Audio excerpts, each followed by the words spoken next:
Pamela Price stands for integrity, independence, transparency, equity, and accountability.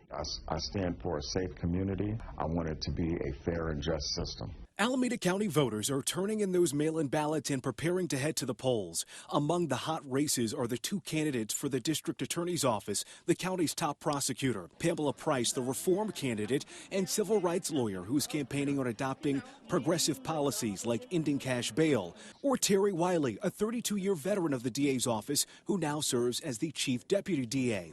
He's campaigning on a more pragmatic approach to the job. Here's what they do day one. I need to immediately identify people we're prosecuting who are incarcerated simply because maybe they ran afoul of the law because of their mental illness. I think I would change the culture of the district attorney's office. I would, and look, I have a different life experience than Nancy O'Malley. Wiley is distancing himself from his current boss, Nancy O'Malley, who's retiring after a controversial 13 years as DA. Wiley said he wants to change the culture by diversifying the office, tripling the number of Asian American prosecutors. This is Price's second run for office. She ran against O'Malley in 2018, winning 42% of the vote. The two candidates do agree on some changes they would implement, like never seeking the death penalty, being more transparent by releasing more stats on who is being prosecuted, and decreasing the criminalization of people under 18.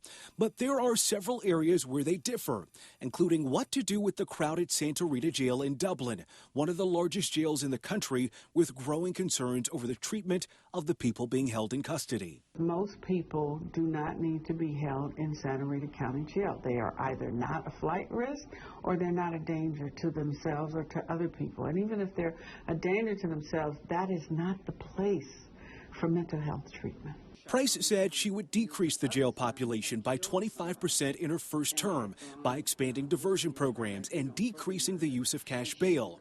Her opponent agreed on limiting cash bail for nonviolent property crimes, but would not commit to decreasing the jail population. We also want to make sure the community is safe, and we're not going to be releasing people who've committed murder, rape, and robbery just for the sake of having fewer people in Santa Rita jail. The two candidates also differ on their messages surrounding police accountability and public trust, an issue in focus after the news that 47 Alameda County deputies were unfit to serve because of failing psychological exam scores. We're going to have a public accountability unit that will be responsible for independently investigating any allegations of misconduct by police officers, and we will hold them accountable. So we're going to be working together. And so I'm not going to send a message that I'm out to get police officers. I need police officers working with us to make this a more safe community. But that can certainly be an understanding that you can hold law enforcement officers accountable and also expect them to do their job. And that's where I am. We will hold law enforcement to a high standard. Here's their final message to voters. The consequences are too serious to have someone who doesn't have any experience taking over the district attorney's office. People recognize we cannot incarcerate our way out of our problems.